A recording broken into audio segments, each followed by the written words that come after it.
తెలంగాణలో ప్రసిద్ధ పుణ్యక్షేత్రమైన వేములవాడ రాజన్న ఆలయాన్ని దేవాదాయ శాఖ అధికారులు నిర్లక్ష్యం చేస్తున్నారని స్థానిక బీజేపీ నేతలు మండిపడ్డారు.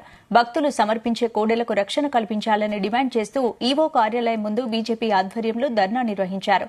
దేవాలయానికి అధిక ఆదాయం కోడెల ద్వారా వస్తున్నా వాటిపై నిర్లక్ష్యం కొట్టొచ్చినట్లు కనిపిస్తుందని పట్టణ బీజేపీ అధ్యక్షులు సంతోష్ బాబు విమర్శించారు. ప్రతిరోజు కోడెలు మృతి చెందుతున్నాయన్నారు. ఇక ఆలయ అధికారులు కోడెలపై ప్రత్యేక శ్రద్ధ చూపించని పక్షంలో బీజేపీ తరపున పెద్ద ఎత్తున ఆందోళన కార్యక్రమాలు చేస్తామని హెచ్చరించారు. రాజన్న భక్తులుగా వేములవాడలో ఉంటున్నందుకు మాకు కూడా బాధ్యత ఉంది. ఇప్పటికీ తెలియదు 1.11 లక్షల రూపాయల పేపర్కి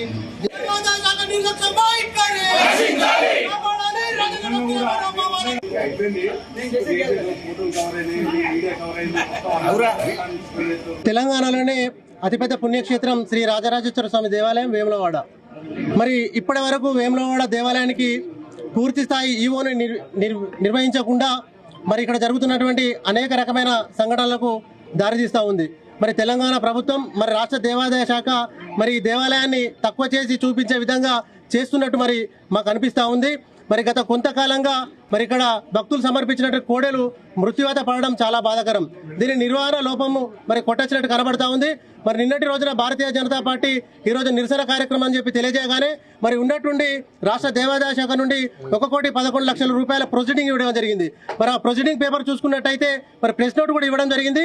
దానిలో కేవలం 1,11,00,000 రూపాయల అంకె వేసిందే తప్ప కానీ మరి అక్కడ ఎవరి డిసిగ్నేషన్ కానీ మరి హోదా కానీ మరి బాధ్యత ఉన్న వ్యక్తుల సంతకాలు లేకపోవడం మరి చాలా బాధాకరం.